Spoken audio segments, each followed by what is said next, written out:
네, 이번 코너는 잘근잘근 씹는 경제 코너죠. 대한민국 최고의 전문가분을 직접 모시고 그 한 주제에 대해서 깊게 들어가서 아주 잘근잘근 씹어보는 그런 코너가 되겠습니다. 여러분, 사실상 마음은 지금 이미 추석이죠. 내일부터 공식적으로 추석 연휴고요. 당연히 온 가족이 모여서 한가위 풍성하게 즐겼으면 좋겠습니다만은 경기 침체도 어렵고 아까 제가 뭐 자영업자 소식이라든지 어려운 소식 많이 전해드렸습니다만은 오히려 이런 명절일수록 걱정되는 게 진짜 우리 경제, 민생 경제 아니겠습니까? 그래서 오늘 명절 추석 특집으로 우리나라 최고의 민생 경제 전문가 한 분을 모셨습니다. 민생경제연구소 소장님을 역임하고 계시고요. 자칭타칭 민생 천재로 활약하고 계시는 안진걸 소장님 모셨습니다. 어서 오세요, 소장님. 예. 근데 자칭을 해본 적은 없습니다. 제가 좀 그런 걸 굉장히 민감해하고요. 또 사실 자칭 민생 천재면 이렇게 민생상이 악화되면 저는 고개를 들 수가 없죠. 지금도 타칭. 죄송합니다. 타칭 예. 그리고 이제 공식. 그러게요. 또 윤석열 정권 출범한 이후에 뭐 지난 1년 반 동안 어제 오늘 최고 이슈였던 그 야당 대표나 뭐 민주당 죽이기만 너무 올인하니까 사실 그 자체로도 문제지만 중도적인 분들이나 경제를 좋아하는 분들은 그런 이야기도 하더라고요. 한국 경제 상황이 지금 너무 굉장히 맞습니다. 힘겨운 상황이어서 민생도 경제도 뭐 출생률, 자살률 다 포함하여 경제 민생에 올인해도 모자라는데 너무 엉뚱한데 그렇죠. 에너지를 다 쏟아부었다.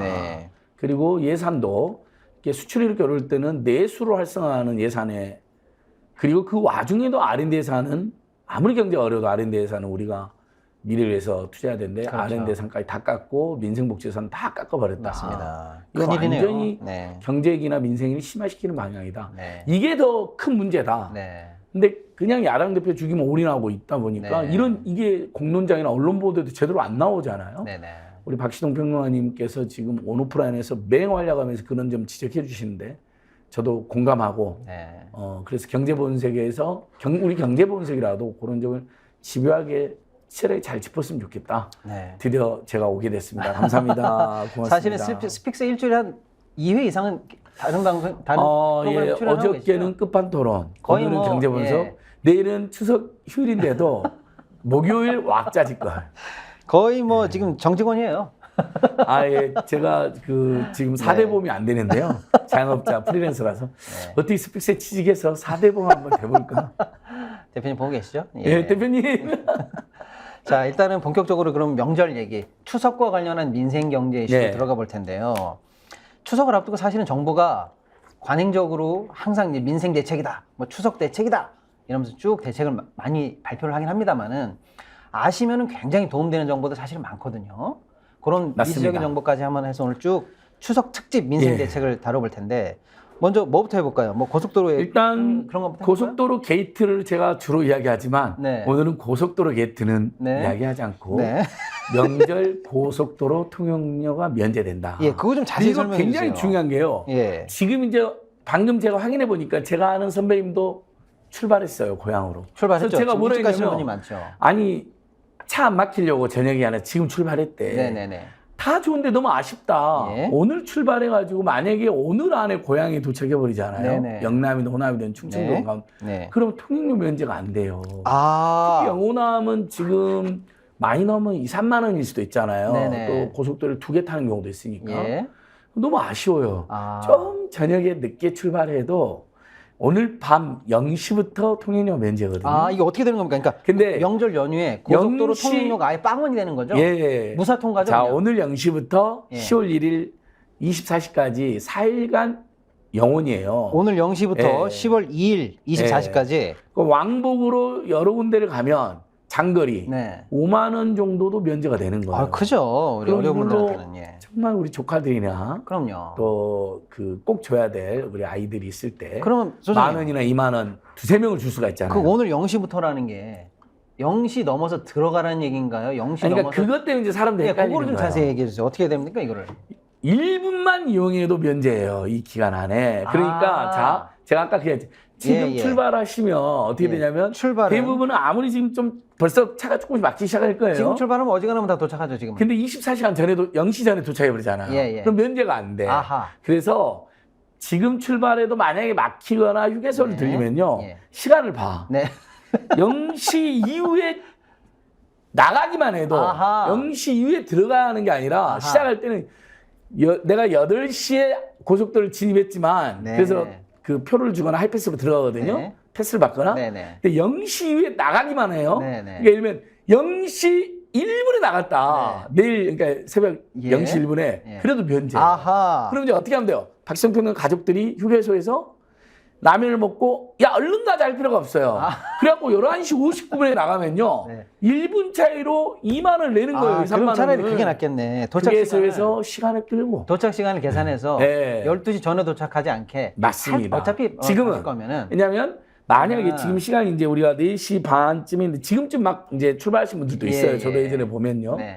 근데 이게 12시 전에 도착할 것 같다 느낌에 그러면 차라리 그 돈으로 5시간 휴게소에서 맛있는 커피 한 잔 그렇죠. 아니면 지금 출발해서 요즘 휴게소가 경치가 좋은 데가 많습니다. 차라리 상당히 휴게소에 가서 좀 덜 막힌 데는 얼른 간 다음에 거기서 휴게소에서 이제 저녁도 드시고 아이들하고 이 일대를 야구 이런 것도 좀 하고 경치 좋은 휴게소를 찾아가지고 그래서 12시 이후에만 나가면 된다. 그럼 일단 출발할 때 오늘은 어떻게 출발하든 상관없는데 0시 전에 나가면 안 된다. 나가면 안 된다. 그러면 버텨라. 아니 5분이나 10분 차이로 실제로 2만 원, 3만 원 날린다고 생각하면 이 우리가 자동차 할인 정보도 계속 그러면 이제 소장님 올 때는요? 올 때도 마찬가지예요. 10월 1일 끝날 때 그때는 어떻게 10월 1일 24시거든요. 24시. 그러니까 이제 사람들이 이건 어떻게 24시 전에 또 나가야 된다고 그래야 돈을 안 낸다고 생각할 수 있잖아요. 그게 아니라 올 때는 이때는 정반대로 정반대. 역시 24시 전에만 들어가기만 하면 돼요. 이제 시동평론가님이 요거는 그래도 괜찮네. 부산이다. 그러면 이번에는 좀 여유 있게 24시간에 맞추되 근데 만약에 너무 여유 부려서 10월 1일 밤 12시 지나버렸잖아요. 만약에 10월 2일 0시 1분이 되잖아요. 돈 다 내야 돼. 그러니까 여유 있게 좀 출발해도 되는데 다만 0시 전에는 무조건 진입은 해야 돼요. 진입은 해야 된다. 10월 1일 24시 전에는. 그러니까 마지막에는 휴게소에서 시간 끌면 안 돼. 그때는 만약에 식구들이 뭔가 이렇게 주유소에서 기름 넣지 말고 들어가. 주유소나 국도 휴게소에서 시간을 끈다. 졸음 휴게소에서 쉬를 오래 한다. 그러니까 야 끊어! 끊어! 지금 24시간에 진입해야 돼. 이렇게 되는 거예요. 그러니까 이것은 자 10월 1일 24시 전에 11시 59분 59초까지만 진입하면 되니까. 알겠습니다. 어머님 아버님하고 이렇게 헤어질 때 막 점심 먹고 저녁 먹고 일요일 날 올라가면 너무 서운하잖아요. 근데 저녁 먹고 좀 쉬었다가 오히려 이제 1시 전에만 12시 24시 전에만 진출해라는 거고 이걸 이야기하니까 비슷한 게 생각나는 게 지금 서울 지역 지하철 동일한역에서 10분 나갔다가 10분 안에 타면 무료입니다. 같은 역에서만요? 같은 역에서만. 그러니까 뭐 또 깨버려 가지고 다음 역까지 걸어가서 타면 돈 내야 돼요. 그러니까 제가 이게 왜 중요하냐면 서울 시내 지하철역의 절반 이상이 화장실이 개찰구 밖에 있습니다. 아이고. 우리 시동평론가님 가다가 갑자기 급응가 상태가 돼가지고 어쩜 나가잖아요. 근데 이 정보가 중요하냐? 이걸 모르면 12분 시간 끌고 화장실에서 막 세수도 다 하고 막 옷 매무새 고치고 11분 10분에 들어가면 1250원이 나와버립니다. 근데 8분에 딱 끊고 조금 아쉽지만 나머지 집에서 하더라도 얼른 10분 안에 들어가면 그러면 소장님 무료입니다. 어려운 질문. 그 10분 내에 나갔다가 다시 들어왔어요. 2번 나갔다 들어와도 됩니까? 2번은 안 됩니다. 2번은 안 돼? 그 정도는 제가 다 준비해놨죠. 어지간한 질문은 제가 싹 답하겠습니다. 그래서 한 번뿐이긴 한데 다만 이제 이런 경우가 많아요. 실제 응가 때 많이 나오고요. 그다음에 방향 잘못 타가지고. 그런 분들 많죠. 우리 진짜 방향 실수하는 저도 지금도 실수해요. 그러면 이제 건너가서 타는데 개찰구 바뀐 경우 있잖아요. 지금은 버튼을 눌러서 죄송한데 제가 지금 방향 잘못 타서 나가야 됩니다. 그러면 그 이제 우리 지하철 직원 선생님들 띡 하면 문 열리고 이렇게 하잖아요. 근데 그래도 그것도 신경 써요. 왜냐면 사람들이 저 사람 무단승차가 막 이럴 때가 있거든요. 그러니까 지금 이제 10분 그런 경우, 그 다음에 요즘 당근마켓에 판매할 때 있잖아요. 전철역에서 많이 만나요. 아, 잠깐 만나는. 네, 근데 나갔다 잠깐 만나가지고 진짜 요거 물, 생수 이거 200원, 200원 받고 왔는데 이것 때문에 1,250원 내는 거예요. 네. 있을 수 없는 일이야. 자, 그래서 근데 요걸 시범 실시를 했거든요. 서울시에서. 네. 우리가 이거 제안한 건데 계속 옛날부터. 네. 10분이 너무 짧다는 여론이 있었어요. 네네네. 그래서 10월 7일부터는 15분입니다. 아. 왜냐면 왜 10분이 짧은지 10월 7일부터요? 예. 예. 왜 10분이 짧냐면 네. 개차울 밖에 화장실이 멀리 있는 경우가 많아요. 아. 그래갖고 화장실 한참 찾아서 갔어. 네네네. 그리고 응가를 최대한 빨리 하긴 했어. 네네. 근데 또 돌아오는데 11분 돼버리는 거야. 네네네. 그래서 여러분 이런 제도들은 진짜 우리가 지금 윤석열 정부나 그다음에 여당 소속된 지자체들이 민생 대책이 굉장히 소홀하잖아요. 관심도 없고. 네. 각자 도생의 시기라고 우리 유시민 작가님이 항상 이야기하는데 네네. 이런 꿀팁을 계속 싹 기록했다가 가족들, 친구들, 진들한테 알려줘야 됩니다. 자, 명절 고속도로는 어쨌든 이해했고요. 오늘 밤부터 네. 4일 동안 이때 주로 운영하자. 자. 그리고 만약에 시골 내려가가지고 있잖아요. 네네네. 잠시 어디 나가는 경우 있잖아요. 가족들하고. 네. 그때도 돼요. 횟수에 상관없이 계속 횟수에 무료예요. 상관없이 요건 횟수에 상관 무료예요. 알겠습니다. 지하철은 어쨌든 동일 지하철은 10분 안에 다시 타면 무료다. 예. 10월 10일은 15분 안에 타면 무료다. 네네. 그다음에 이제 만약에 명절 때 돈 많이 쓰고 돈 아껴야겠다. 그런 생각이 들잖아요. 네. 그러면 6시 반 전에 계속 이제 서울 수도권 이용하시면 돼요. 네. 네. 6시 반 전에 가면 대중교통이 20% 할인됩니다. 네. 조조 할인제. 그러면 이제 그거는 일단은 좋은 말씀이신데 그거는 평상시 하는 거죠? 방금 네, 평상시. 그러니까 이번에 추석 관련해서 또 여쭤보고 싶은 게 네. 방금 고속도로처럼 아주 정말 꿀 정보인데 숙박비 관련해서 지금 뭐 30만 명 분의 쿠폰이 지급됐는데 예. 요것도 사용 관련해서 좀 뭐가 알아야 될 내용이 있습니까? 아, 이건 뭐 사전에 그러니까 네. 시골 집에만 있고 네. 잠시 근교만 왔다 갔다 할 때는 고속통행료만 면제하면 되는데 네. 이런 경우 있잖아요. 네. 고향을 못 가거나 예. 그래서 잠시 가족여행을 가거나 네. 아니면 고향에 갔어. 부모님하고 있다가 엄마 아빠 나 우리 애들이랑 저기 공룡화석 있는데 네. 펜션 1박 2일 갔다 올게요. 요럴 때를 대비해서 이제 숙박 할인을 해주는 겁니다. 아, 사전 예약할 때. 숙박비 예. 지원 쿠폰이 있다는 맞습니다. 거죠? 30만 명한테 쿠폰을 주는 겁니다. 그러니까 아. 근데 명절 때 이건 어떻게 받는 거예요? 이 숙박 할인 쿠폰 치시면 앱에 아, 홈페이지에 그냥 뜹니다. 그냥 뜹니까? 그래서 네. 본인이 이제 어디 펜션이다, 만약 공룡 발작 펜션이다, 네네네. 고인돌 펜션이다 하면 이제 예약할 때 할인이 되는 겁니다. 네. 근데 이건 이것도 30만 모르시면 명이면 할인을 못 받으시니까 이게 그리고 알려드려야 이거 딱 또 좋겠네. 선착순입니다. 아, 선착순이에요 또? 네, 왜냐하면 아이고. 예산이 정해져 있잖아요. 그러니까 이게 아하. 문제인데 지금 이 숙박 할인 쿠폰하고 그다음에 농수축산물 할인 쿠폰 그것도 두 개는 뭡니까? 농수축산 그러니까 쿠폰은요? 좋은 제도잖아요. 붙여서 말씀해 주시죠. 문재인 정부 때부터 계속 했던 겁니다. 예. 코로나 전후부터 이제 그 소비 활성화하려고. 네네네. 그러니까 1인당 마트, 네. 동네 마트, 그다음에 아주 작은 슈퍼마켓은 적용 안 되는 거 있어요. 근데 네. 전통시장, 아하. 대형마트. 아, 예. 이왕 대형마트 안 가고 전통시장이나 동네 마트 가면 더 좋겠죠. 네. 내수 활성화를 위해서는 하면 저도 그저께 지원을 받았는데요. 사과가 막 한 알에 4천 5천 해가지고 예. 사과 사줘 그러면 사과 받아야 돼요. 4천 5천은 예. 아니던데 뭐 만 원 얘기하는 분들도 아니, 계셔요. 동네마다 다르지만. 진짜 좋은 사과는 그럴 수 있는데 예. 아주 비싼 사과는 4천 5천에 또 어쩐 데는 저렴하게 뭐 이렇게 6알에 뭐 8천 원 네네네. 이렇게 또 팔아요. 발품 팔면. 근데 8천 원도 부담되잖아요. 그렇죠. 거기에 딱 20% 30% 할인 쿠폰이 붙어 있습니다. 아. 팻말이 써져 있어요. 마트에 가보면. 네네네. 농림부 지원, 농수축산물 할인 아. 대상 품목, 감자, 네. 뭐 양파, 사과, 배 이렇게 붙어 있거든요.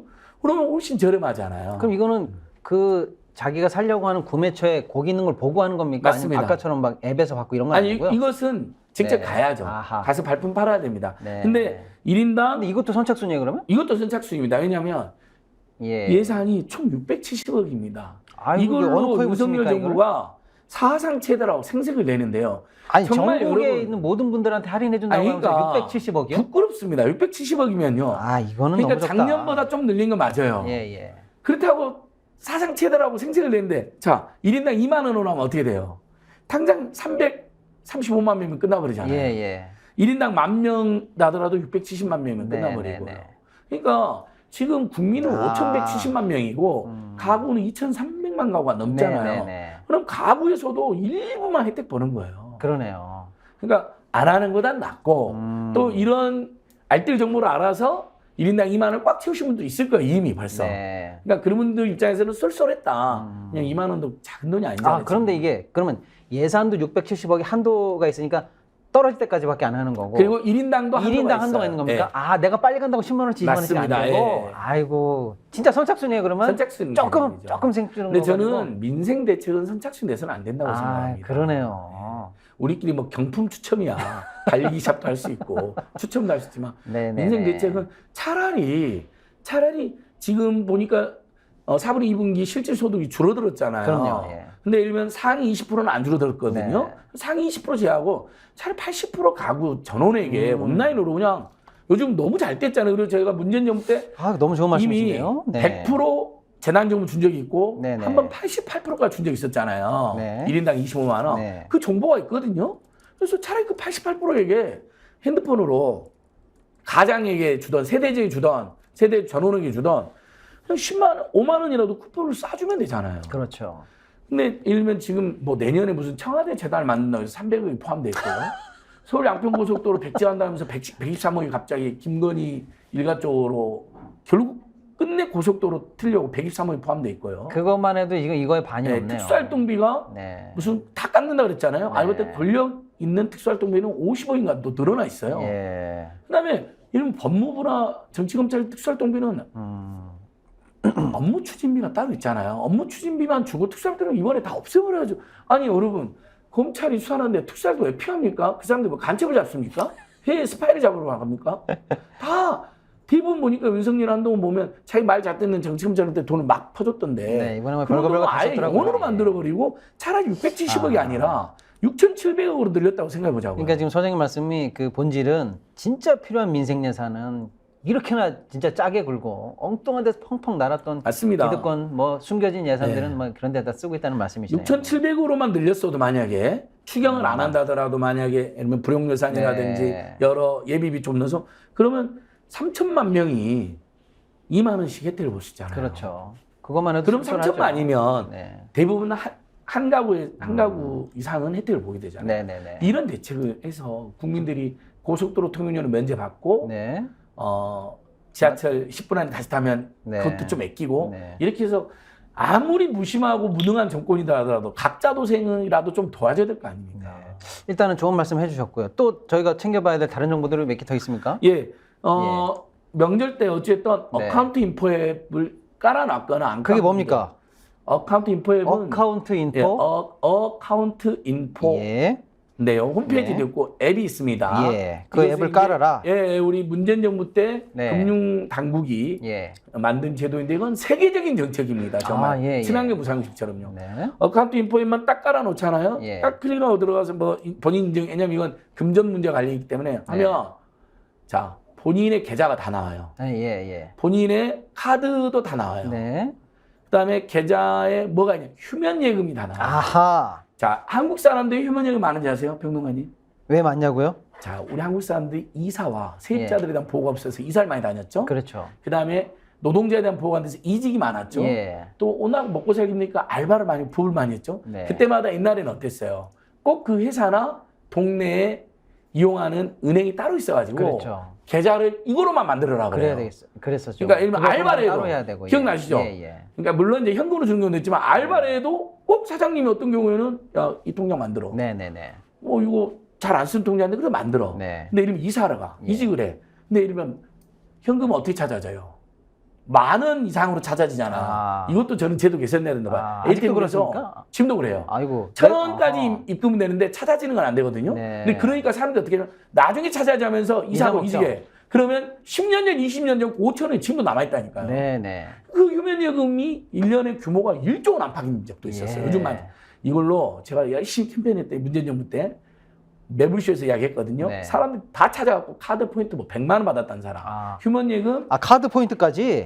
그 다음에 신용카드 포인트도 다 떠요. 근데 5년 지나면 소멸해버리잖아요. 근데 이 포인트 잘 찾아 먹는 분들이 있는가 하면 지금 또 시동 평론가님이 옛날에 뭐 여친이랑 딱 어디 놀이공원 가는데 뭐 포인트 막 쓰라 그러잖아요. 가오 빠진다고 생각하고 또는 귀찮아서 저희 그 종업원이 말해주잖아요. 포인트 쓰신가 그러면 됐어요. 빨리 계산해 주세요. 이렇게 가오 잡으면서 포인트 쌓아놓은 사람도 꼭 있어요 보면. 방금 얼굴 굉장히 거만했는데. 저는 그런 적 없고 저는 뒤에서 누가 같이 빨리 가자 그래도 가족들이 잠깐만 기다려 지금 포인트 결제해야 되는데 3,000원이 어딘데? 뭐 알겠습니다. 우리는 대부분 서비스 넣잖아. 근데 이것을 거기 안 가면 못 쓰잖아요. 예. 어카운트 인포 앱을 깔면요. 시험가 포인트가 다 줘야 되고. 그럼 이번에 그거 싹 다 몇백원, 조회해가지고 몇천 원, 몇만 원, 예. 100만 원 돌려받아갖고 저한테 5만 원 준 사람이 있다니까 우리 선배 중에 실칠합니다. 사실은 명절 앞두고 여러 가지 이제 정리도 지금 하고 할 그러니까 겸 지금 당장 지금 가면 돈이 그러니까요. 얼마 많습니다. 근데 만약에 하다못해 뭐 조카 용돈이라도 이게 나올 수가 있죠. 3만 원이라도 있다. 3만 점이라도 예, 그거 예. 선배 받아서 조카 5만 원씩 준다 그러는데 여러분 어려운데 5만 원 너무 억지로 주지 마십시오. 네. 그래도 신권으로 만 원이라도 주고 2만 원을 주면 근데 그렇게 하면 될 것 같아요. 봉투에 넣어주면 더 정성이 느껴지잖아요. 그렇게 주셔도 됩니다. 이것도 너무 좋은 방법. 무리하게 5만 원 주지 말자고요. 꿀팁이네요. 꼭 돈을 찾아서도 꿀팁이지만 사실 네. 연휴에 좀 평소 일상생활에 지칠 때 여유에 잠깐 시간 날 때 네. 오히려 차분하게 이런 거 조회해가지고 어카운트 인포에 그리고 휴일에도 포인트를 현금화가 가능하거든요. 아, 그렇습니까? 근데 물론 이제 카드사마다 좀 다를 수가 있어요. 네네네. 바로 넣어주는 데도 있고 나중에 넣어주는 데도 있거든요. 네. 근데 어쨌든 나중에 들어온다 하더라도 명절 때 쓴 돈이 약간 보충이 되잖아요. 네네네. 그러니까 여러분 어카운트 인포 앱. 어카운트 인포. 네, 물론 뭐 서민금융진흥원이나 여신전문금융협회 같은데 은행연합회 같은 데에도 휴면예금 조회되는 데도 있고 신용카드 포인트 조회되는 데가 있어요. 네. 근데 찾아가기 어렵잖아요. 네. 그러니까 은행들의 연합체가 은행연합회, 거기는 휴면예금, 그다음에 신용카드사들의 연합체가 여신전문금융협회, 수신 안 하고 여신만 해주는 빌려주면 여신전문금융협회, 네. 거기도 다 연결은 돼 있어요. 네, 근데 네. 그냥 어카운트 인포 앱 깔면 돼요. 저도 깔려져 있어요. 너무 좋은 예. 정보. 오늘 다 돈 되는 정보만 그득그득 그러니까 알려주시네요. 돈 되는 정보만. 예. 그리고 이제 한두 개만 더 해주시죠. 예. 그리고도 이제 예. 명절 때 돈 못 썼는데 대출금리로 계속 이자 막 많이 나와. 네네네. 그러면 어쨌든 추석 이후에 금리나 요구권 또는 아. 추석 때 휴가 중이잖아요. 네. 거기 금리나 요구권 앱을 이용할 수 있거든요. 역시. 이것도 앱이 있습니까? 네, 은행 앱에 예, 예. 카드에 자기가 돈 빌린 모든 데 있잖아요. 현재는 대부업체 해놓고 네네네. 1206 다 돼요. 네. 그러니까 추석 기간에 쉬면서 TV 주말의 명화 같은 거 보면서 그 자기가 주거래하는 은행 대출 있는데 은행 가가지고 두 가지를 해보시면 돼요. 네. 믿자 먼저니까 금리나 요건 앱이 그 코너가 네. 있거든요. 네. 그래서 금리나 신청하고 네. 온라인으로. 그다음에 두 번째 대환대출 제도가 있어요. 대환 대출이죠. 이것은 네이버나 카카오톡이나 토스 앱으로 네. 들어가지고 네. 이건 이제 이런 문자로 와 있거나 유튜브에 막 광고되어 있는 것은 보이스피싱이나 문자 피싱으로 사기를 당하면 안 되니까 네. 그런 피해가 있거든요. 네. 이거 뭐냐면 지금으로서는 신용대출에 있어서 내가 예를 들면 1억을 빌렸는데 이자가 5%다. 네. 박시동 은행에서. 네. 안진극 은행이 보니까 4%야. 동일한 조건에서 1억 1천만 원까지 대출도 빌려주고 4%를 네. 해줘. 네. 이렇게 갈아타는 거예요. 대출 금액만 늘려주는 경우도 있고 이자까지 낮춰주는 경우도 있고 그렇죠. 둘 다 해주는 경우도 있어요. 이거 돈이 필요한 분들 입장에서는 대부업체가 하느니 사채가 하느니 훨씬 네. 낫잖아요. 이게 대한대출인데 핀다, 네. 뭐 네이버, 카카오, 토스 같은 그 금융 앱에서 예. 조회도 되고 네. 갈아타기가 가능합니다. 아, 그리고 쉽습니까? 연말에 근데 예. 우리 국민들이 제일 많이 되는 게 전세자금대출하고 주담대잖아요. 그렇죠. 이건 연말에 가능해집니다. 아직은 안 돼요. 아직은 안 돼요. 왜냐하면 주담대 같은 경우는 등기부등본에 등재가 되어 있잖아요. 아하. 그래서 대출 기간 갈아타기가 네. 조금 까다롭습니다. 그럼 지금은 이제 개인 신용대출 관련해서 지금은 개인 신용대출. 네. 그래도 이게 벌써- 어딥니까? 그럼요. 근데 사실은 이거를 이제 모르시는 분도 지금 소장님 소개해 주셔서 이제 아시는 분들 이제 생겼지만 아시는 분도 사실은 깜빡하고 귀찮아서. 그러니까 메모를 해놓고 네. 그 삶에 바쁘고 생활에 바쁘고 뭐 제가 지금도 통신비 아끼는 꿀팁도 엄청 있는 건 제가 네. 다음에 한 번 더 불러주실 거예요. 그럼요. 일주일에 한 번. 어떠세요? 정직원인데요, 뭐. 일주일에 한 번. 오케이죠, 뭐. 예. 그러면 제가 스펙스 거의 4, 5일 될 것 같은데요. 그럼 4대보험 법원에 소송돼도 될 것 같아요. 4, 5일을 매번 나왔다. 사실상 정직원인데 4대보험 안 주고 있다. 예, 죄송합니다. 좋은 말씀이신데. 그러니까 네. 일주일에 한 번은 사실은 그렇고 지금 일주일에 한 번이라도 금리가 떨어질 가능성이 지금 희박하면서 지금 미국부터 그럼요. 시작해서 계속 올라가고 아니 오히려 최근에 더 더 오르는 올랐다니까요, 중이에요. 금리가요. 네. 지금 주담대가 뭐 7%를 지금 상단을 찍었거든요. 근데 대출 관련해서 부담을 많이 느끼시는데 정작 발만 동동 구르시고 이렇게 대환을 한다든지 내 금리 인하 요구권이 있다는 걸 모르시는 분들도 계시는데 명절 때 나는 알아라고 하지만요, 여러분. 친척들이 많이 모이잖아요. 동생도 모이고 조카도 모일 때 힘들어할 때 그런 제도 있어라고 이렇게 아시는 분이 예. 쫙쫙 이렇게 알려주셔야 됩니다. 그러니까 금리나 요건도 우리 국민들의 여론조사 보면 50% 정도 모르는 걸로 나와요. 그렇게나 모르시는 몰랐을 분이 때를 많아요? 못 보는 아이고. 거예요. 제발 네, 좀 네. 금리나 요건 네. 물론 이제 승진하거나 뭐 상속을 받거나 신용도 올라가야 되는 요건이 있긴 합니다. 네, 네. 근데 저희는 코로나19 같은 경제위기 상황도 금리나 요구를 있어야 된다고 주장했는데 아직 받아들이지는 않았어요. 네. 그러니까 문재인 정부 때 그 입법을 했어야 되는 건데 상가임대료나 등록금 같은 경우는 코로나19 같은 상황이 되면 이날 요청할 수 있게 해놨거든요. 네. 이 학생들이나 세입자가 근데 당연히 대출자도 그걸 요구할 수 있어야 되잖아요. 지금 너무 코로나 때문에 너무 먹고 살기 힘든데 갑자기 이자를 올리면 어떡하냐. 네. 우리 이자를 낮춰달라고 해야죠. 안 내겠다는 게 아니잖아요. 우리나라 국민들처럼 빚 잘 갚는 국민이 없어요. 네. 무슨 도덕적인 일은 여러분 다 헛소리입니다. 그런 사람은 극히 일부 있고 어느 나라나 있는 거예요. 네. 근데 오히려 우리나라 국민들은 빚을 잘 갚는다니까요. 네. 그 통계상으로 보면요. 그러니까 그리고 어차피 아유 내가 그 빚쟁이들한테 시달리느니 어떻게든 갚아야 된다는 어렸을 때부터 그런 교육은 예. 되어 있어요. 뭐 빚 때문에 너무 고생하는 분들도 많이 막 봤기 때문에 그래서 아무튼 금리나요건 제도 개선 필요하지만 어쨌든 신청조차 안 해보신 분들이 많다는 말이죠. 그러니까 그리고 돈이 안 들어요. 네. 그다음에 예전에는 은행 찾아가 서면으로 냈어야 돼요. 근데 지금은 은행 앱 또는 카드 자기가 돈 빌린 데 있잖아요. 카드사도 있고 저축은행 뭐 시력 다 돼요. 네. 대법원 빼고 다 되니까 알겠습니다. 그냥 이번에 추석 연휴 기간에 온라인으로 들어가서 신청해보고 대안대출까지. 네. 대안대출은 대출을 더 늘려주는 경우도 있고 네. 금리를 더 낮춰주는 경우도 있고 둘 다가 다 되는 경우가 있습니다. 알겠습니다. 근데 문자나 유튜브 이런 데서 오면 피싱일 가능성이 있기 때문에 네. 오로지 본인이 네이버, 카카오, 토스, 핀다 같은 예. 이 대안대출 중개 앱이 있거든요. 예. 거기 가면 다 떠 있어요. 대안대출 치면. 네. 거기서 내가 박시동 은행에서 1,000만 원 5% 빌리고 있는데 너무 여기 폭리야. 네. 안진근 은행으로 네. 대출 금액 100만 원 더 늘려서 1,100만 원으로 4%로 인하해드리겠습니다. 네. 이런 원리입니다. 이것도 문재인 정부 때 알겠습니다. 제가 요구해서 예. 윤석열 정부 이번 정부에 시행되고 있는 겁니다. 네. 아무튼 오늘 추석 연휴를 맞이해서 민생경제 특집으로 안진걸 소장님 모셨는데 오늘 소장님이 해주신 말씀만 다 모아도 이게 얼마짜리 정보인지 모르겠네요.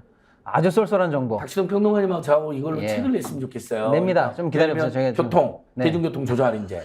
그 다음에 제도 개선 과제. 6시 반 전에 타면 20% 할인데 예. 6시 반 너무 이르잖아요. 알겠습니다. 7시 전에 타면 할인해 줄 것. 뭐 이런 식으로 있잖아요. 막. 알겠습니다. 아무튼 오늘 명절 앞두고 사실 뭐 모든 분들도 마음이 다 바쁘고 빨리 고향으로 집으로 가고 싶어 하시는 중인데 특별히 오늘같이 바쁜 날 또 국가적으로도 굉장히 큰 변고가 있었는데도 안진걸 소장님께서 우리 스픽스 경제분석에 와서 민생경제 좋은 말씀 해주신다고 시간 내주셔가지고 좋은 말씀 해주셔가지고 감사합니다, 소장님. 아유 고맙습니다. 고맙습니다. 다음에 꼭 더 좋은 정보로. 예, 우리 스픽스 예. 특히 경제본색 또 박시동 평론가님은 정말 보물입니다. 보물 귀한 분들이고요. 박시동 평론가님 시동이키하고 또 스픽스 경제본색이 함께 네. 시너지를 더 내는 방향을 추구하면 좋을 것 같습니다. 예. 감사합니다, 소장님. 예. 명절 잘 보내시고요. 고맙습니다. 고맙습니다.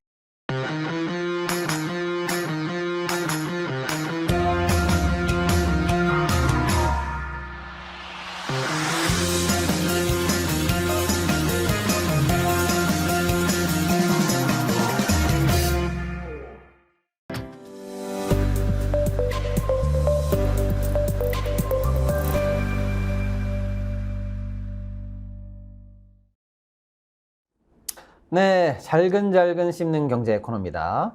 예, 저희가 주제를 정해가지고요. 그 주제에 우리나라 최고의 전문가분과 함께 잘근잘근 씹어가면서 아주 속속들이 깊게 분석해보는 그런 코너죠. 자, 오늘은 철도 얘기를 해보려고 합니다. 여러분, 불과 일주일 전까지 철도 파업 때문에 나라가 떠들썩했던 기억 있으실 건데요. 우린 경제 채널이니까 철도 관련해서 특히 이제 경제적으로 어떤 부분이 우리가 좀 주목해야 되는가, 민영화 관련해서는 또 어떤 이슈가 있는가 이렇게 파헤쳐 보려고 오늘 철도로 주제를 잡아 봤습니다. 철도 문제에 대해서 깊게 취재해 오신 김민하 시사평론가님 모셨습니다. 안녕하세요. 안녕하세요. 처음 뵙겠습니다. 네, 오늘 처음 뵙네요. 네, 제가 철도에 대한 최고의 전문가는 아니고, 그리고 취재는 기자가 하는 거고, 네. 평론가는 평론을 하는데, 네. 남이 취재해 온 거를 읽고 왔습니다. 네. 저를 잘못 부른 것 같은데, 최고의 전문가는. 제가 사실은 철도 관련해서 다른 방송에서 여러 가지 좋은 말씀 해주시는 거 보고, 그 정도로 깊게 이제 말씀을 나누고 싶어서 일부러 모셔봤습니다.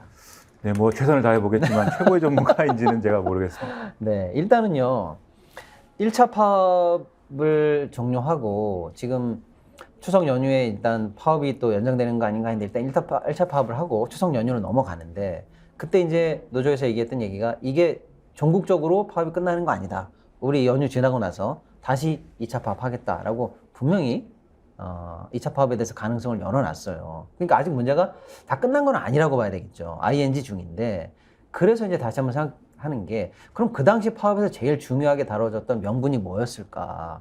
아직 안 끝났다고 주장하는 저 노조의 중요한 요구사항이 뭐였을까라고 일단 봤는데 뭐 노동 조건이라든지 이런 건 당연히 중요한데 그건 이제 저희가 깊이 다룰 상황은 아닌 것 같고 제가 가장 눈길을 끌었던 게 KTX를 수서역에서 출발하게 해달라. 이게 제가 눈길을 끌었거든요. 이게 중요한 요구 사항인가요? 어떤가요? 자세히 한번 좀 설명을 해주시죠. 이게. 그러니까 이 얘기를 하면 네네. 많은 분들이 이 뉴스에 대해서 잘 이해를 못하세요. 그게 네. 왜 문제가 되지? 그러니까 네네. KTX가 서울에서 출발을 하는데 예. 수서에서 출발을 해야 된다라고 주장하면서 파업을 하는 이유가 뭐지? 뭐 이렇게 그러니까요. 해가지고 좀 헷갈리는데 네네. 그게 이제 역사가 있습니다. 이렇게 된 역사가 있어요. 예. 근데 그 역사를 다 얘기하면 뭐 시간이 모자랄 것 같고 시간 많습니다. 시간 많습니까? 그러면은 네. 이게 애초에 이제 처음에 이제 이게 이렇게 된 게 예. 그 코레일에서 이른바 수서발 KTX 노선을 분리해가지고 별도 법인을 만들면서 이렇게 된 거잖아요. 네네. 그때 이제 이 코레일에 있는 철도노조가 한 주장이 네. 이게 일종의 알짜 노선을 코레일이 운영하는 알짜 노선을 떼서 네. 별도의 회사로 만든 다음에 네. 여기서 이제 이윤이 많이 나면 이게 이윤이 많이 나는 사업이다라고 해서 이걸 가지고 민간에 내다 팔려고 지금 떼가지고 민영한 거 아니냐, 민영하려는 거 아니냐. 박근혜 정부 때인가요? 나라가 들썩들썩했었죠? 원래 기본적으로는 이명박 정권에서 하던 시작해서요. 건데 네. 박근혜 정권에서 할까 말까 하다가 그때 지금 말씀하신 대로 파업하고 난리가 나니까 난리가 났었죠 그때. 그러면 민영화는 아니고 다만 민영화는 아니지만 별도의 법인을 만들어 가지고 네. 이 수서발 KTX 노선에 대해서는 서울에서 가는 KTX 노선하고 경쟁을 붙여가지고 네. 이게 서로 막 요금도 막 내리고 서비스도 네. 향상시키는 그러한 일을 실현을 하겠다. 이런 명분으로 이제 떼놓았던 거거든요. 그러니까 원래는 코레일이라고 하나밖에 없었는데 박근혜 정부 때 야, 둘로 쪼개 경쟁을 해봐. 그러면은 서비스도 좋아지고 요금도 내리고 뭔가 좋아질 것 같아 라는 명분을 들고 나오면서 수서에서 가는 거를 따로 떼봐 라고 한 거죠. 그게 그렇죠. 이름이 SRT인가요? 그때는 이제 그냥 네. 우리가 수서발 KTX 이렇게 불렀는데 네. 이게 이제 지금 이제 별도 회사가 되고 회사가 별도로 됐죠. 이름을 막 보통 이런 거 하면 여러분 이름을 추천해 주세요 이런 거 하잖아요. 네. 여러 가지를 해서 SR이라고 이제 회사 이름을 줬어요. 그리고 네. SR에서 운영하는 기차가 SRT입니다. 아하. 그래서 이런 구조로 돼 있어서 한마디로 수서에서 가는 거는 SRT고 그렇죠. 서울역에서 가는 거는 KTX고. 지금은 그냥 KTX 그렇죠. 노선인 것이고 네. 그런 형태로 만들어 놨는데 그렇게 해놨는데 문제는 이제 기존의 SRT 노선은 네. 그러니까 지금 말씀드린 것처럼 수서에서 예. 부산까지 예. 이렇게 가는데 수서 부산. 최근에 예. 이제 사업 범위를 좀 늘리기로 한 겁니다. 아, 이제 SRT가 사업 범위를 넓히겠다. 그렇죠. 그래서 여기서 얘기하는 무슨 뭐 경전선, 전라선 이런 추가적인 노선에 대해서 예. 앞으로 이 노선에 대해서도 SR이 운영권을 가지고 아하. 여기를 이제 운영을 하겠다. 그러면 수서에서 부산 가다가 그건 이제 잘 되니까 수서에서 어디요? 뭐 전라도? 경전선, 전라선, 전라선. 그러니까 경전선하고 전라선을 새로 운영한다 이런 아하. 건데 예. 여기에 이제 기차를 투입을 해야 되잖아요. 그렇죠. 새로운 노선에 대해서는 기차가 더 있어야 되잖아요. 더 있어야 되죠. 그렇죠. 근데 기차 수는 안 늘렸습니다. 네? SR에서. 아, 그게 뭐죠? 그러니까요. 그러니까 노선은 늘렸는데 네. 기차는 안 산다. 그렇죠. 물론 이제 나중에 살지는 모르겠어요. 나중에 어떻게 될지언정. 네. 당장은 기차 수를 안 늘렸습니다. 그럼 어떻게 되는 거예요? 그러면은 수서에서 이 부산까지 왔다 갔다 하면서 예. 그동안 이 노선을 애용해왔던 시민들 입장에서는 갑자기 이 다니는 차 편수가 줄어드는 거예요. 아. 왜냐하면 원래 한정된 자원을 가지고 경전선이나 전라선에 투입을 해야 될 거 아닙니까? 네. 아, 그러니까 수서에서 부산 가는 게 예를 들면 기차가 20개가 있었는데 예를 들어서 이번에 다른 선을 수서에서 전라도 가는 걸 만들면서 그 20개에서 예를 들면은 5개 또 저쪽으로 가는 것도 5개 이렇게 빼면은 그리고 수서 부산 가던 게 20개에서 10개밖에 안 남게 된다. 그렇죠. 그런 비유로 하면은 하루에 내가 수서에서 부산까지 가는 기차가 하루에 20개 있었는데 예. 지금 10개밖에 없어서 아하. 내가 그러면 야 시간이 네. 여러모로 애매해지지 않습니까? 애매해지죠. 1시간에 하나 다니는 게 2시간에 하나씩 다니면 그렇게 되겠네요. 그러면 시민들이 당연히 불편해지지 않겠냐 이런 그렇죠. 거거든요. 예. 불편해지니까 네. 그럼 지금 KTX는 서울역까지만 가는데 네. 이거를 연장을 해가지고 KTX를 코레일이 운영하는 KTX를 네. 이건 코레일이 운영하는 코레일이 겁니다. 하는 철도노조의 주장이에요. 예. 코레일이 운영하는 KTX를 서울역에서 수서역까지 연장을 하자. 아하. 그러면 이 원래 SRT를 이용해야 되는 승객이 부산에서 네네. 수서로 가지 않고 예. 서울역을 거쳐서 수서로 가게 되면 그게 좋지 않냐. 지금대로 하면은 이게 없지 않냐. 근데 여기에 대해서 국토교통부가 뭐라고 얘기를 했냐면 예. 그러지 말고 그냥 우리는 부산에서 서울 가는 KTX를 증편할 것이다. 이렇게 얘기를 했어요. 네네네. 그래서 부산에서 수서에 원래 가고 싶었던 사람들은 네. 서울역에 내려가지고 수서까지 다른 거 타고 가면 되지 않냐. 갈아타고 가라.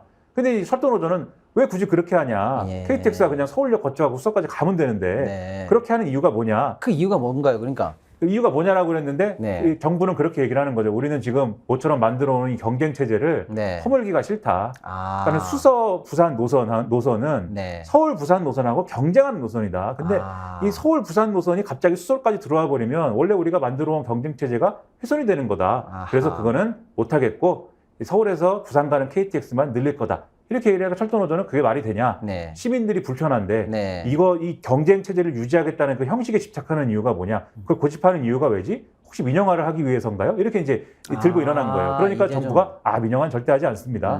민영화 안 하는데 우리는 경쟁 체제가 좋아. 이렇게 얘기를 해서 대화가 안 돼서 네. 이 부분도 파업에 그러면 어떤 사유로 삼겠다라고 해서 철도노조가 파업을 했던 거죠. 그리고 이 문제가 안 풀리니까 철도노조가 이 문제 안 풀리면 한 번 더 하겠다. 우리가 추석 때는 네. 이 귀경도 해야 되고 귀성 네. 귀경해야 되니까 이용량이 많으니까 네. 그것까지는 우리가 좀 중간에 파업을 접고 이런 것들을 하더라도 이 추석 지나고 나면 다시 한번 우리는 얘기를 할 것이다. 이런 얘기를 하고 있어서 이 문제는 풀렸다고 보기 어려운 상황인 거죠. 그러니까 정부가 SRT 관련해서 새로운 노선을 만들면서 기존에 그러니까 수서 부산에 있던 기차를 빼가지고 딴 노선에 투입해야 되니까 국민들이 많이 불편해질 거 아닙니까? 그러니까 이제 결국에는 KTX에서는 그러면 우리가 서울역까지 원래 서울 부산 다니던 거니까 거기서 수서까지 갈게.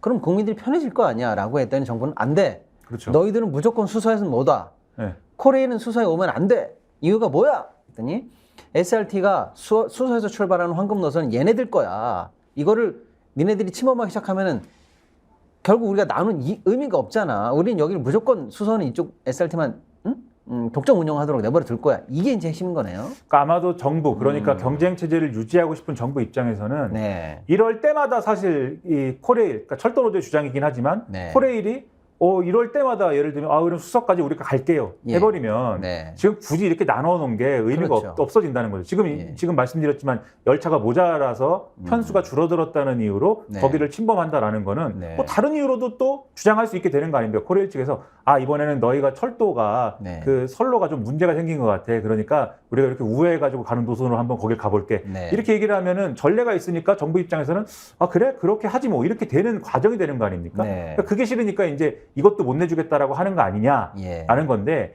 이게 정말 경쟁 체제를 통해서 좋은 효과가 있고 어떤 뭐 지금까지 뭐 성과가 좋았으면은 사실 노조나 코레일이 할 말이 없을 건데 네. 별로 뭐 그런 거냐도 좀 의문인 상황에서 이걸 왜 이렇게 고집을 피우냐, 왜 네. 집착을 하냐, 예. 수서에다가 뭐 좋은 거 숨겨놨냐, 거기에 대해서 답을 민영화는 아니다라고 하면서도 거기에 대한 네. 명쾌한 답이 안 되니까 네. 이 노조 측에서는 계속 민영화 하려고 하는 것 같은데 이 네. 얘기를 계속 하는 거죠, 그러니까. 그러니까 지금 이제 본격적으로 이 문제만 나오면 계속 민영화가 나오는데 그러니까 결국에는 노조가 이 의구심을 거두지 않는 이유는 저쪽 관련해서는 아무리 봐도 국민 편익이라든지 여러 가지를 가지고 보면은 좀 허용해줄 법도 한데 절대 안 된다고 하니까 나중에 이 알짜 노선 가지고 민영하려고 하는 거 아니냐 이 얘기거든요. 그러니까 민간에 팔려고 하는 거 아니냐라는 네. 거죠. 왜 그게 그렇게 수익을 많이 거두는 형태로 유지가 돼야 되는 거냐에 대해서. 네. 도대체 그럼 SR 관련해서 지분 구조가 어떻게 돼 있길래 떡하면 이렇게 민영화 얘기가 계속 나오는 겁니까? 뭐 지분 구조 이런 거는 경제 전문가가 더 잘 알지 않습니까? 네. 경제 전문가신가요? 그러니까 이거 하고 있는 거 아니에요. 네네네. 저는 경제 전문가는 아닌데 네. 이 기사 남들이 취재한 기사를 보니까 이렇게 예. 돼 있어요. 지금 SR 지분 구조는 코레일이 40% 이상 41%고 네. 나머지 59%가 원래 이전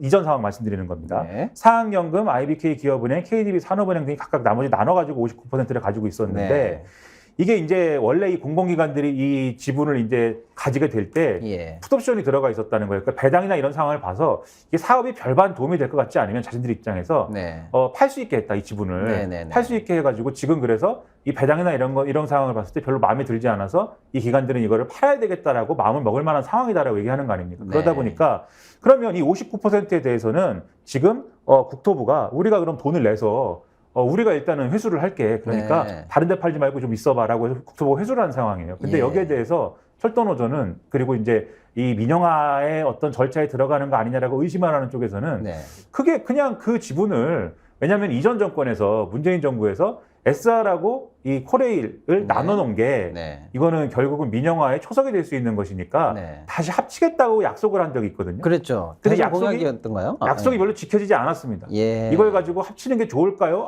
합치지 말고 일단은 더 볼까요? 이걸 가지고 서로 막 이렇게 의견이 안 맞고 하면서 결론을 못 내려서 여지껏 이런 상태인데 네. 그러나 그 문재인 정권의 어떤 결론대로면 SR의 지분, 지금 이제 다른 기관들이 갖고 있는 지분을 코레일에 넘기면 네. 이 문제 처음에 이 수서바의 KTX를 아하. 분리하면서 생긴 문제가 완전히 해소가 됩니다. 그냥. 네, 그렇죠. 네. 깔끔하게 정리가 되겠죠. 원래 코레일의 지분으로 다 들어가면. 네. 그리고 거기서부터는 코레일이 뭐 이 지분 구조를 어떻게 정리하든지 뭐 이 지배 구조를 어떻게 하든지 그건 네. 알아서 하면 되니까. 네, 네, 네. 이게 정리가 될 건데 굳이 코레일에는 안 주면서 아하. 국토가 다시 회수했다라는 거는 그렇게 있다가 또 다른 기관에 이렇게 넘기거나 해가지고 자금 유치를 한 다음에 이걸 다시 또 민영화하는 어떤 중간 이 단계로 삼는 거 아니냐. 네. 이런 의심을 또 갖게 되는 거잖아요. 아하. 그러니까 코레일에 넘기는 게 쉬울 텐데 그렇게 굳이 안 하는 이유는 또 뭐야? 네. 라고 얘기하라면서 이 결국은 원래 의문으로 다시 돌아오는 것이죠. 아하. 경쟁 체제를 굳이 이렇게까지 해서 유지하겠다는 이유가 뭐야? 네. 민영화하려고? 혹시 민영화입니까? 그러면 이제 절대 아닙니다. 이제 정부는 계속 그 얘기하는 거죠. 절대 민영화 안 합니다. 네. 그러나 뭐 우리가 먼 미래의 일까지 어떻게 알겠습니까?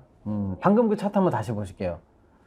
그러니까 저 명로님 설명은 저거네요. 지금 옛날에 처음에 이 SR을 만들면서 코레일이 SR 지분의 41%를 갖고 있고 저 나머지 59%를 사학연금, 기업은행, 산업은행이 갖고 있는데 저 나머지 지분에 대해서 저분들이 이제 팔 수가 있는 거죠, 다시. 그러면 예를 들어서 저 지분을 코레일에다 갖다가 주면은 자연스럽게 코레일과 SR이 합쳐지는 효과가 나는 건데 그렇죠. 굳이 저거를 정부가 올 7월에 들여가지고 코레일 지분으로 뭉쳐놓지를 않고 저 합친 59%를 그냥 정부가 별도로 돈을 들여가지고 산단 말이죠.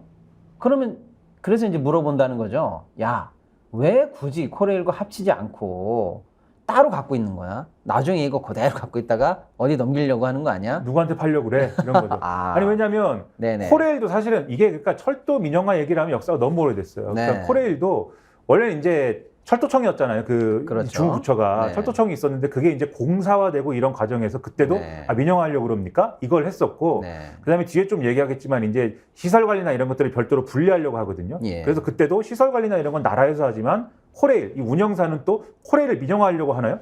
이게 아하. 기로마다 계속 이런 질문들이 있었거든요. 예. 그러니까 지금도 사실 정부가 SR의 대주주가 되면은 SR은 사실 이 정부의 논리에 따르면 민영화랑은 상관이 없죠. 정부가 대주주가 됐기 때문에 네. 그것은 이제 공공기관이거나 뭐 공기업이거나 이런 형태 아닙니까? 예. 근데 지금까지 어떤 논리대로 하면 그럼 코레일은 그러면 왜 공사로 만들었느냐 예. 이전 상황에서 네. 그러니까 방향은 정부가 계속 일관되게 추진하는 방향은 민영화 또는 이제 공공성을 좀 저해하는 방향으로 가는 것 같은데 네. 지금 거기에 역행해서 굳이 국토부가 이것을 산 이유는 뭐지? 다시 회수한 이유는 뭐지? 코레일에 주면은 어느 정도 그래도 가던 길 멈췄다 이렇게 생각할 수 있는데 네. 가던 길을 멈추는 것이 아니라 완전히 역행한 이유가 뭐지? 아하. 그러니까 가던 길을 더 많이 가기 위해서 일보 전진을 위한 이보호퇴한 건가? 아하. 이렇게 얘기가 되는 거예요 지금. 네. 그러니까 그 의도가 뭐냐에 대해서 의심이 있는 거죠.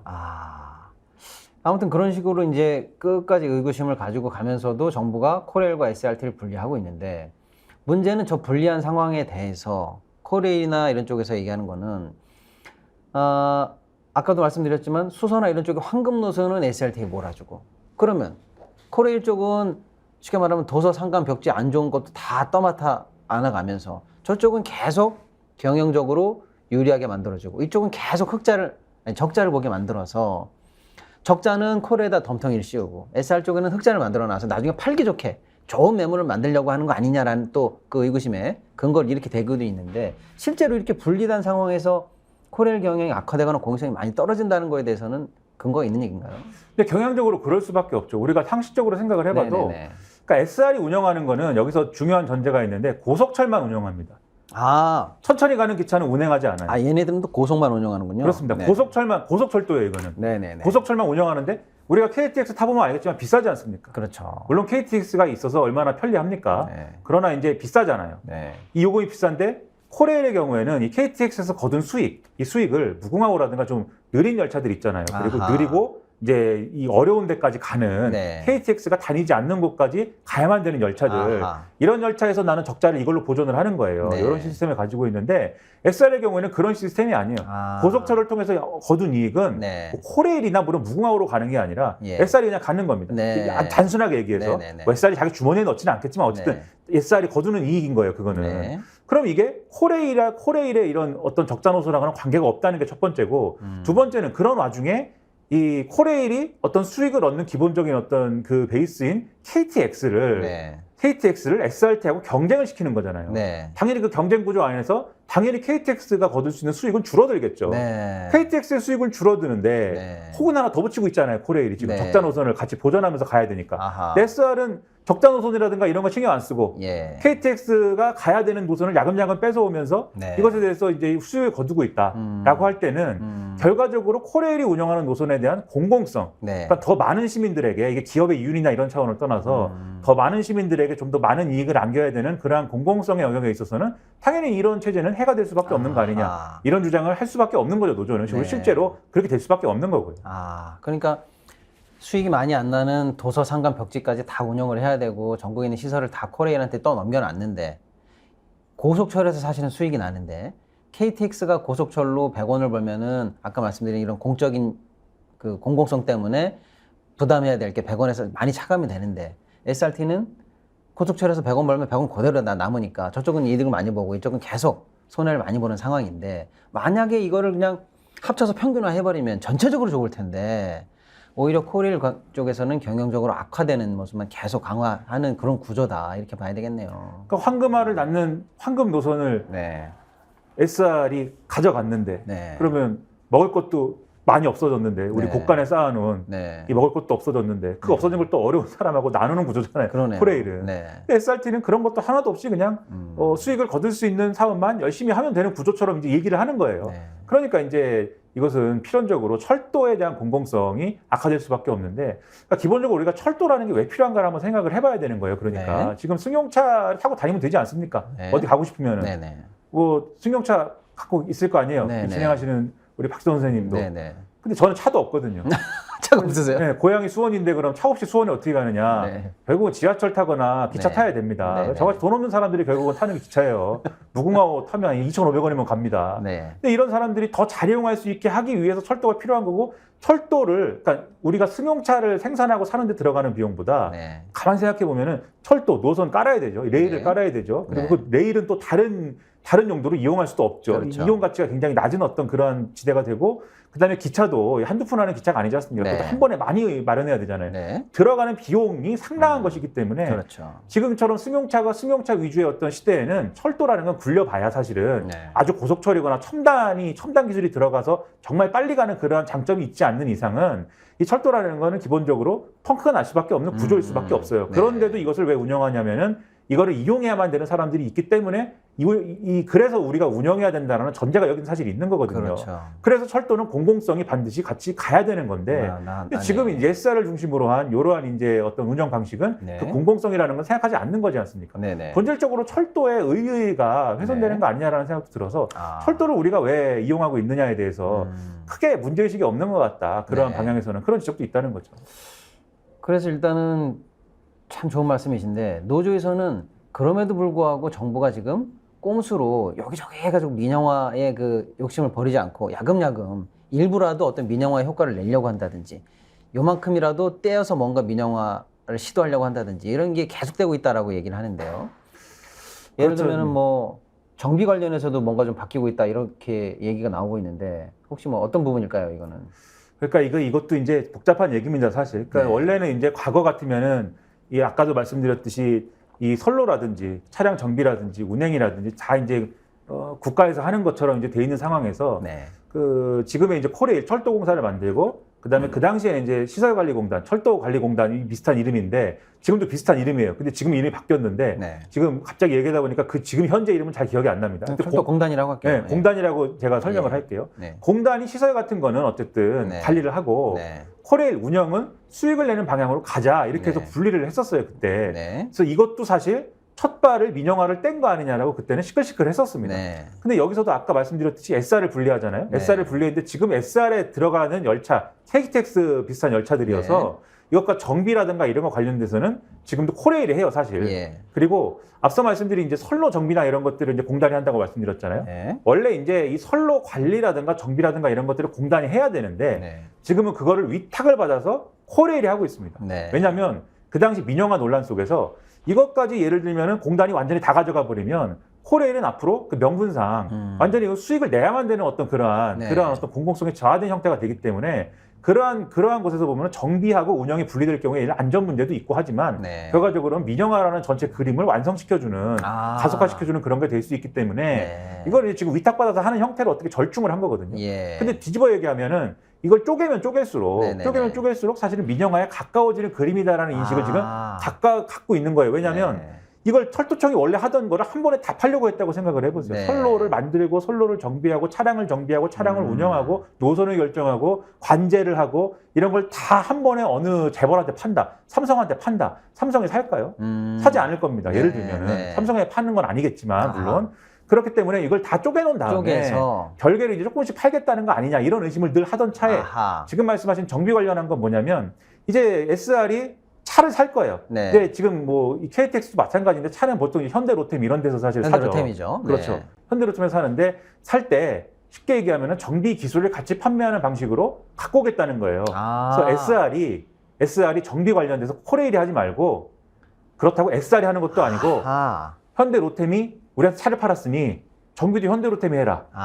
이렇게 되는 거거든요. 그러니까 지금 평론가님 말씀은 옛날에는 아주 거슬러 올라가면 철도공단이 모든 것을 다 하던 시절이 있었는데 코레일과 철도공단이 나눠졌고 다시 코레일과 또 SRT가 나눠지고 이렇게 여러 가지로 결국 나눠지는 것이 장기적으로 보면 결국 민영화로 가는 모든 스텝의 하나다라고 해서 늘 의구심의 대상이 됐는데 지금 최근에는 또 그렇게 해서 쪼개는 영역 중에 하나가 코레일이 예를 들면은 열차에 대해서 정비 업무를 자기 하고 있는데 앞으로는 SRT가 열차를 사면 지금은 코레일한테 정비 업무를 맡겼는데 위탁을 했는데 이제는 열차를 사면 산 판매처인 로템한테 니네들이 정비까지 해줘 이렇게 된다는 거죠. 그렇죠. 그러면 결국에는 이게 코레일이 갖고 있던 중요한 정비 기능 하나가 민영화되는 거랑 결과적으로는 이제 비슷한 모양이 된다라고 해서 또 우려하는 거는 SR에서 이제 거군요. 그렇게 하기 시작하면 예를 들면 이 정비 그러고 나면 이제